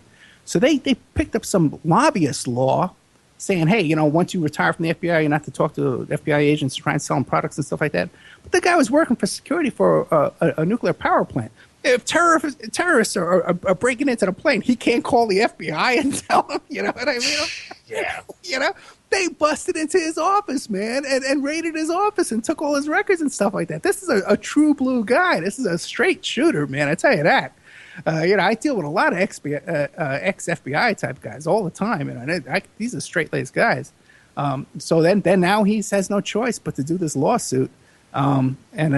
If it goes to trial, a lot of stuff is going to come out. It's never going to go to trial. Yeah. Yeah, no, but and the thing is, I don't even know how to put that whole story into context. The anthrax story in general, it seems to have been one of those things that was an incomplete operation. Regarding the agenda of look, this is my viewpoint, right? The agenda here is always about making sure that the American public pretty much begs while our freedoms are eroded. Okay, this is what I think is happening, and this definitely fits. But it's almost like from out of left field thing that happened there suddenly, in my estimation. I'm not sure what context to put it in. It had to have been planned, okay, because this was weapons-grade anthrax. By the way, it was two different grades of anthrax, the first set of mailings and the second set. It was two totally different. One was brown and one was like this electrified powdery anthrax. Two totally separate. But it had to be planned in advance and ready to go when this 9/11 thing happened. And then they did all this in the letters. They mentioned jihad and Al Akbar and all that kind of crap. Right. Who knows? By the way, our friend A.J. Weberman comes up in his story as well. You know that, right? Yeah. Because he picked out a suspect in his mind. He went after him with a vengeance. By the way, that guy won a lawsuit against the FBI as well. Halbert, I think his name is Habert, something like that. Right. And A.J. went after him like a freaking hound dog. Which is why I try and stay on his good side. Let's face it. I don't need a knock at my door. But you want to know the funniest thing? Not the funniest thing, but the most craziest thing out of the anthrax story is you might remember the first guy who got anthrax was a guy named Robert Stevens, who worked for the News of the World down there in Florida in that big giant building. Right. Enquirer. Well, the rumor is down there at the News of the World in that building that they had a picture of George Bush Jr., standing up on a bar with his pants down, taking a piss. Did you hear that story? I've heard this before, but that's as far as the story's ever gone. Is that they had this picture of him there? They got lots of pictures, and not a photoshopped, Bat Boy looking picture or anything. No. A real picture of George Bush standing on a bar doing this. Yeah, I've heard this. W specifically, by the way. Right. Go ahead, and I've talked to some people about this over the years because I've heard this story before. And people who would know. And I says, no, that was a cover for the DUI, and that was a this, and that was a that, blah, blah, blah. Okay, fine. I kind of believe it. He really had this picture down there. So now, okay, fine. Some guy gets anthrax. They got to shut down the whole building. So they sell the building for $40,000. This is a huge building. It's the size of a Hampton Inn motel. Giant. They got a bird's eye picture of this building. The air conditioners on top alone are worth like $100,000. Right. But they sell this building for $40,000. And who comes in and takes over this building and cleans it out? Rudy Giuliani. Rudy Giuliani forms a company that can clean anthrax and can go in there and use chemicals and stuff like that, get anthrax. And I think it's called Biodome or something like that, Bio Cleaner. Attorney General Rudy Giuliani, and they buy this building, and and now it's the offices of his Biodome company that does this anthrax cleaning and stuff like that. So he's the first guy that went into that building and then went around and cleaned things up. Wow, that's really bizarre. Yes, and you got to remember, I knew Rudy Giuliani. I met Rudy Giuliani when I was like 20 years old, working on these because he was the prosecutor in these cases. Right. Prick, this guy. And I was just a kid. And I was just, kind of guy carrying boxes around of files and stuff like that. I wasn't really doing anything on the case. But then later on, years later, when I became more of a success in my life, I owned a nightclub and I was doing some stuff. I knew people in Manhattan. I met Rudy Giuliani when he was running for mayor on a more friendly basis. So I bumped into him quite a bit. Very interesting character. And I would not put anything past him. No, I definitely wouldn't either. And you got to wonder exactly how profitable it is to have a company that cleans up anthrax as their main function. I don't know. Not a business I would want to go into. Another interesting fact about Rudy Giuliani, we were talking before about Colonel Michael Aquino, the Temple of Set, when he was being accused of being the molester over there at the Presidio Army base there in San Francisco. Who came in and investigated that and cleared him of all charges? Rudy Giuliani. I did not know that either. Yeah. Wow. Yeah. It's, again, like you said, small world, funny how small it is. Yeah. Man. I mean, funny or scary, you know? Well, both, really. Yeah. Both, really. Let's see. One of the other Skype comments was... I never slept with that woman. I didn't want to read your private stuff on the air. I deny all involvement with him. Ah, nice. Bruce Ivans was gang stalked, I believe. Probably was, yeah, probably was. Very, man, what they went after him with stuff. Even a woman who was his therapist had her own shenanigans in her background, domestic violence charges against her, and came against him. Listen, who knows what happened? We don't know because there was no investigation. Because the biggest investigative agency we have in the world, the FBI, had 8 guys who knew what they were doing. Right. Okay, so forget it. But I can tell you right now, if I had listen, and the 12 guys who came out of the academy, these were guys. They probably went to Harvard and Yale. These are bright guys. Who are capable. They might have been lawyers when they came into the FBI. Right. But still, if you have to have investigative experiences. You can come out of Harvard as a lawyer, but if you need heart surgery, you want a heart surgeon. You come out as a lawyer, you want an investigator, do an investigation, you need investigators. I would take guys, there's retired guys out there, I would take over 8 guys out of college. Well, right, because, I mean, and that is the point of it after all, is if you hamstring the information, the investigation to begin with, right. This is exactly what you end up with is confusion and, a less than stellar job being done. And therefore we have the confusion. And like I said, I'm not even sure what context to put this sucker in, except that it does seem extremely premeditated all the way around when it comes to the anthrax case. And a lot of these cases that, again, sort of fall off the radar, fall out of favor in the information stream, quite often which is what I'm trying to do at my show. I'm trying to go back and reinvestigate all these things with the benefit of time, and going back and talk to the original people. They're not getting calls 24 hours a day to go on their shows now. These people are sitting around doing nothing. Let's go back and investigate all this stuff and find out what really happened.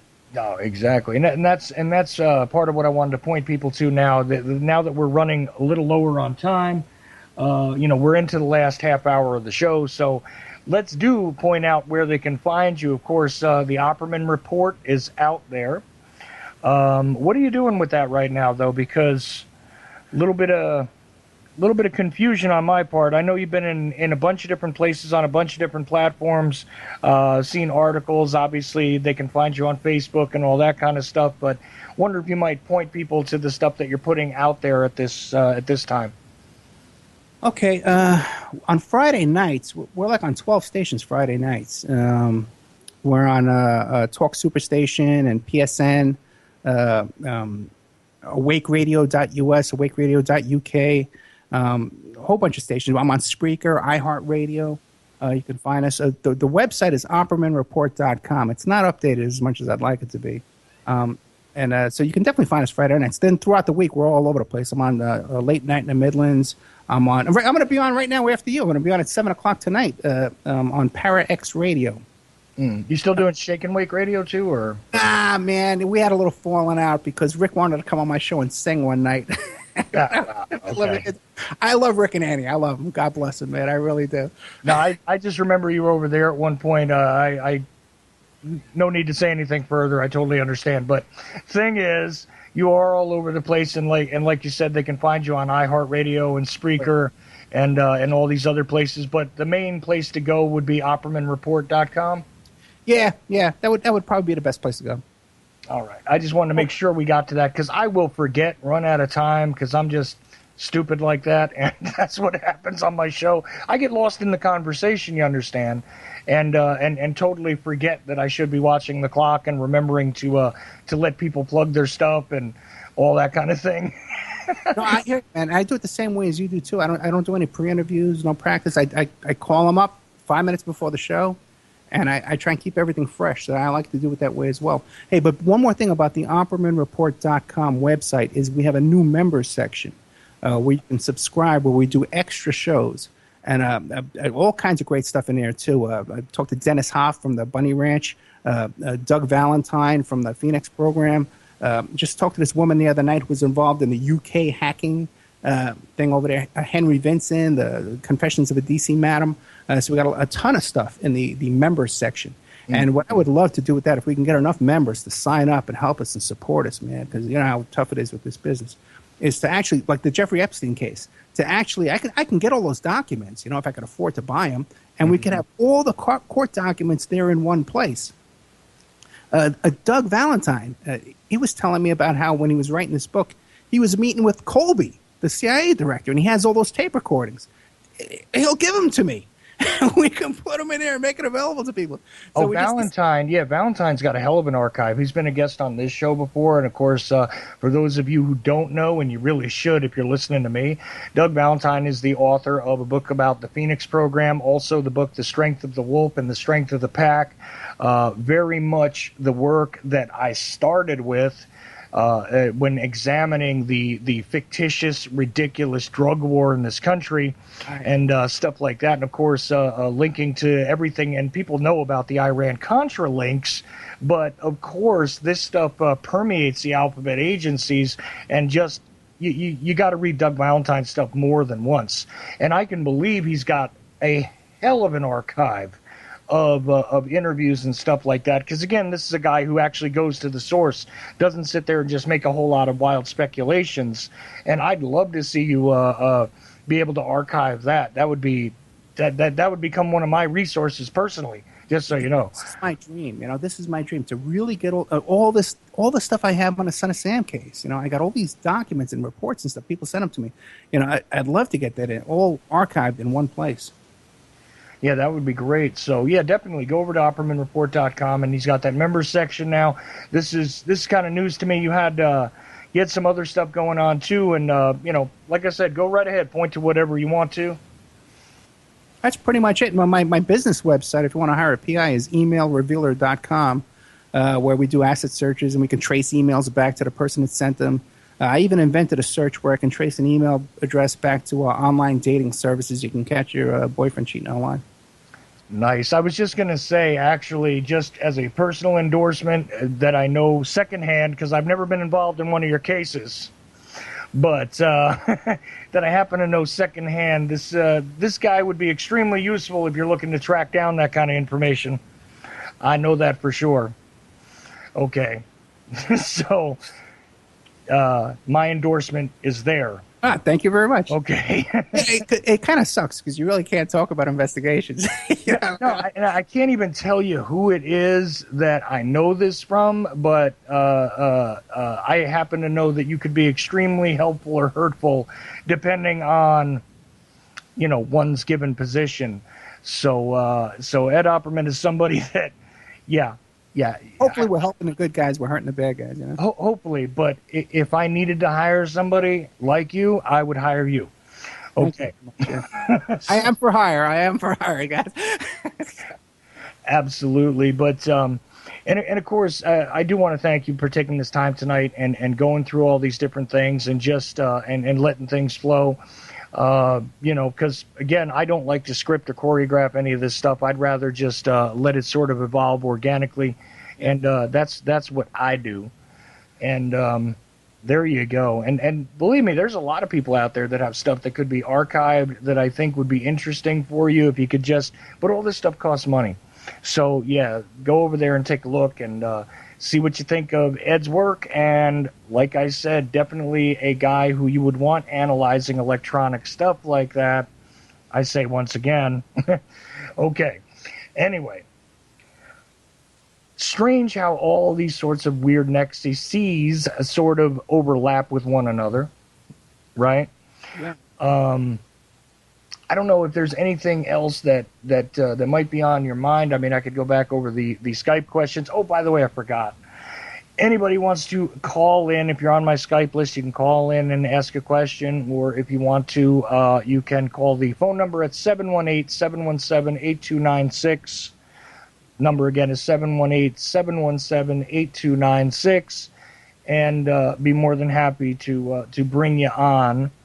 But if not, hey, you know what? I can probably just sit here and kill the next, 30 minutes easy, but 3-4 hours if I wanted to with Mr. Opperman, because it's endless, the amount of stories that we could discuss regarding these sort of fascinating characters and situations that have come up, over time. We're talking about how it's a small world, and those are the kind of connections that always stick in my head. People actually make fun of me in the YouTube comments about, there's one of Ed's connections that he comes up with, one of Opperman's connections. But it is true, and like one thing is this. With the JFK assassins, Robert Ferry and Bannister and all these guys, they were all part of that Orthodox Catholic Church. They were all bishops in that church. Oh yeah, David Ferry, right? Yeah. Right. Peter Levenda talks about it. Absolutely, yeah. It turns out that the same lawyer who incorporated that Orthodox Catholic Church is the same lawyer that incorporated the Process Church of the Final Judgment there in New Orleans when they first came to the United States. See, again, small world, and look at the weird connections. I love it, though, because really it points to a lot of situational things that can be revealed when you sort of outline these connections. Yeah, some of it might be coincidence, but come on, you get to a point, it can't be. Like, look at the case with Heaven. I was talking about it tonight, earlier today. The case of Heaven's Gate, the Heaven's Gate cult that all killed themselves there in San Diego. Right, There's the a Hail couple of really Optimize. weird things with that case. One is that the landlord of that house that was renting to the Heaven's Gate cult was also renting to a couple of the 9/11 hijackers. Oh, yeah. Well, you want to get into some bizarre nexuses regarding that. I mean, there's stuff that links the D.C. Madam to the 9/11 hijackers. I had Frank Gregory Ford on here, who was, personally friendly with Deborah, and he was talking about that. How she had some knowledge that would actually shed a little light on some of the 9/11 hijackers. We have a caller, and 650 area code. You're on the air. Hi, this is Ted. So, hello, Chuck, and hello, Ed. Hey, Rubenstein. Yes. Hey, how are you, bro? Great. You just mentioned the name of the guy I was going to bring up with you guys.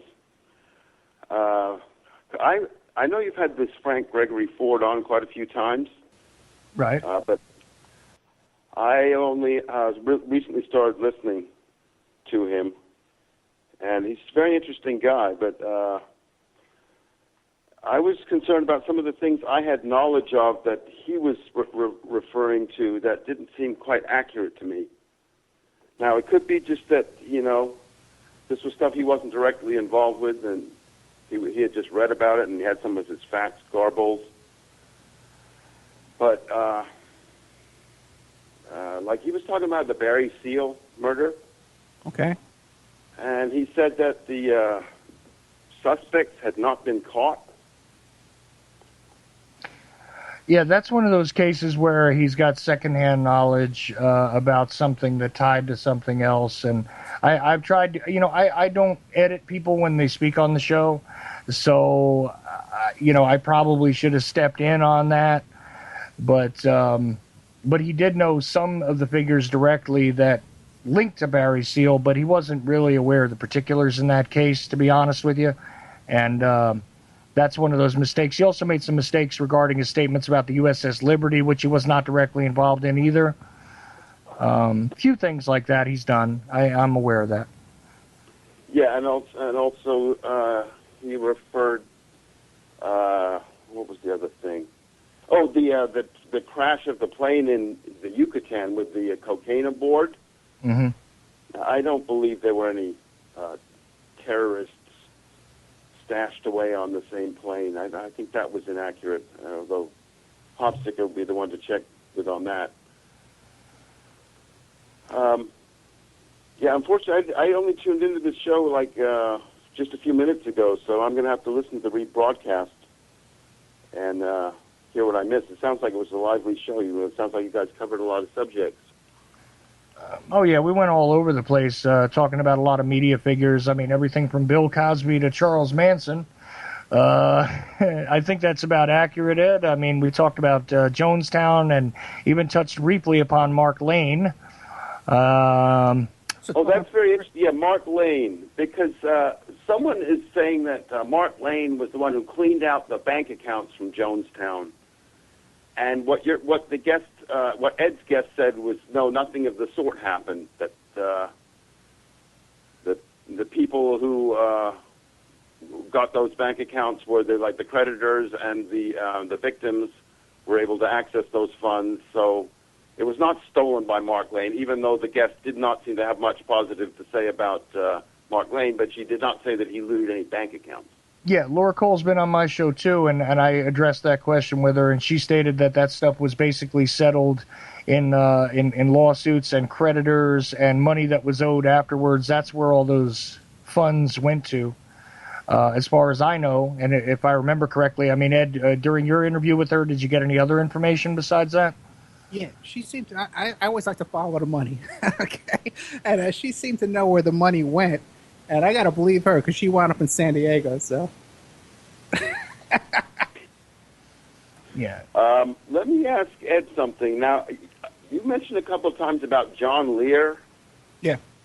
Now, did you interview him on your show? Is that where you got the information that you related about? He claimed to be a pilot on either an Iran-Contra or the October surprise. I wasn't clear on what famous flight he was claiming to be on. Well, supposedly in his home, which is not too far from where I am right now, he lives like north of the entrance to Lake Mead, is that he has those flight charts in his home. Which flight charts? For one of those, either the negotiations with where they took Bush to France. Really? That's what I heard. This is news to me. And Robert Parry would be the guy to know because he's the expert on the October surprise stuff. But, yeah, I've never heard John Lear's name associated with that. I could be mistaken. You know, it's just something I remember that I heard. But by the way, I'm looking for a guest for Friday night, so Robert Parry, I'll get him on.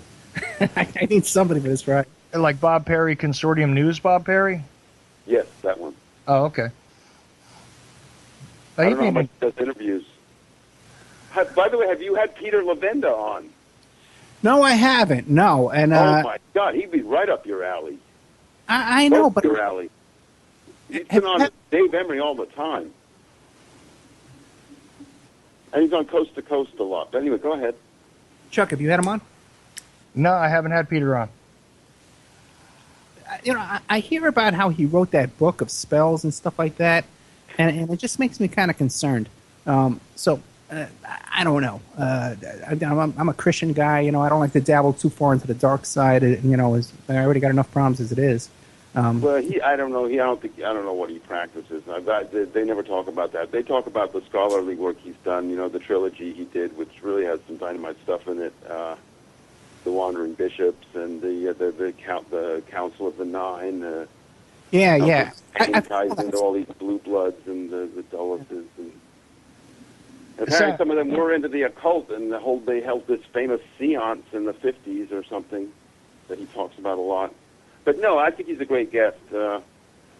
I think I might be more comfortable with him because I'm not exactly I'm not a Christian, so it would not disturb me at all.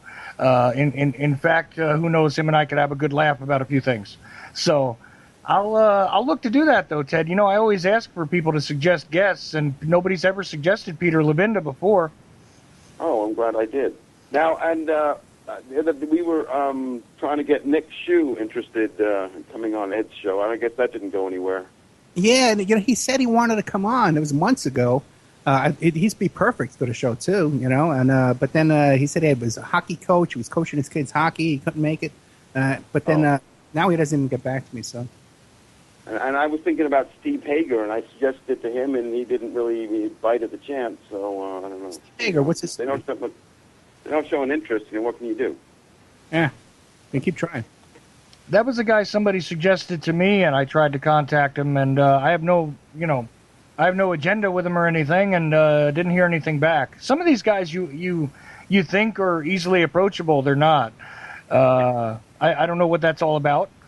But I even at one point, Ted, want to have you as a guest. Well, good. Yes. What about Rodney Stitch? He's kind of he's a little too credulous for my liking. He seems to believe any whistleblower or narcotic informant statements, even no matter how preposterous. But he's done a hell of a lot of work. And all those books he's put together, Defrauding America and The Drugging of America. One thing I find with these guests, when you can't get a hold of them, is try a different email address, or if you have a third party, email them too, because sometimes they're not getting my emails. I know that for a fact, because when they finally do hear from me, they say, "Oh my God, yeah, I'd love to come on the show." I never got your email. Oh yeah, no, that's happened to me before too. But then again, I've also gone about it 5 different ways, and after a while, I feel like I'm begging. Like Abraham Bolden is a good example of that. I've gotten the same email address from 3 different people that I know are in contact with him. I've had a third party contact him. I've tried to get him through Skype. I've tried to get him on Facebook. And guess what? As much as I would love to basically call him a hero and everything else and support his story, I can't get him to appear with me. So not sure why. Yeah, you got to wonder what's behind that, because even like stuff I'm really supportive of, like these women behind the Kent State shootings. I want to get them on. Bill Kunstler's daughter. I knew Bill Kunstler. I'm a fan of his. Why can't I get her on? Wait a minute. So let's stop with Bill Kunstler a minute. What about this outrageous statement that's attributed to him about the Kennedy's brothers had it coming or something? Oh, I never heard that. I don't know about that, no. Well, actually, I've heard that his son has said it wasn't true. But maybe that's Lashon Hara, as we say, the Jews say. Maybe that, in fact, he didn't say that. But I thought he did. And I thought he had no love for the Kennedys at all. Well, whether that is or is not true doesn't necessarily mean that statement is his. A lot of people get things said about them posthumously that are, completely fictitious.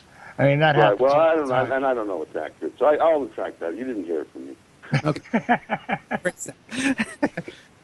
There we go. Ted Rubenstein makes a retraction on my show. Now I feel privileged. That's a joke, I Ted. try to make it every time that I become aware of the errors, which I make frequently. It was a joke, Ted. It's okay. So, Ted, we were talking about how Larry Flint's bodyguards were killing Roy Raden.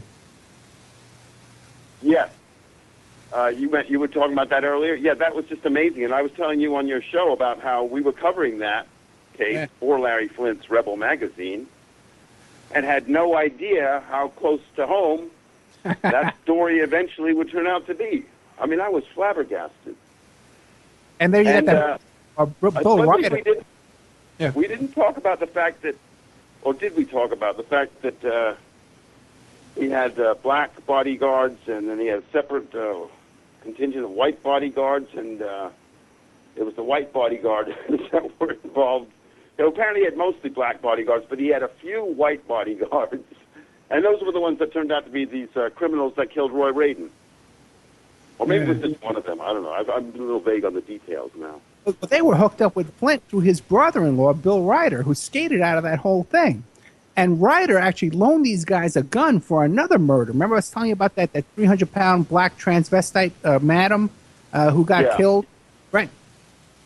Now, Ryder was a police informant, right? Isn't that what we... Yeah, no, he was a former cop. He was a cop.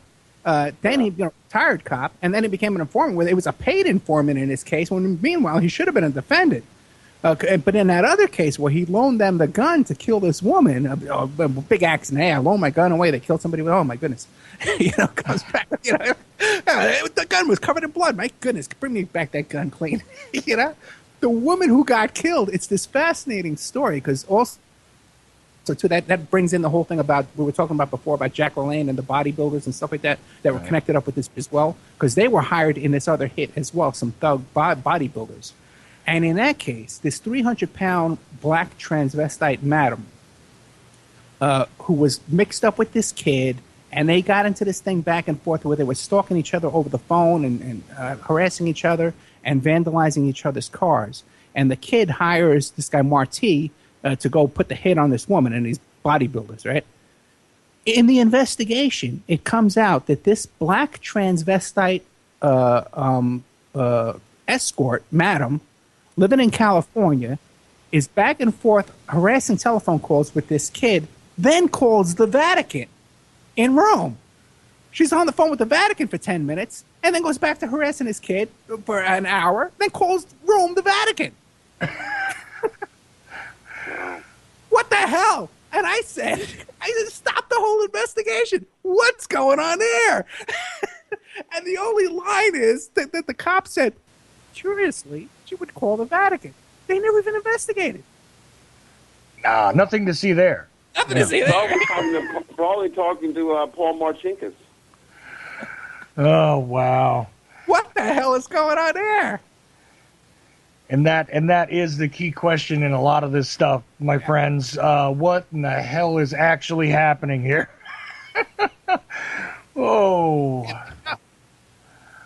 that's something right there. A bunch of things that Ed said tonight actually made me stop and do that and say, really?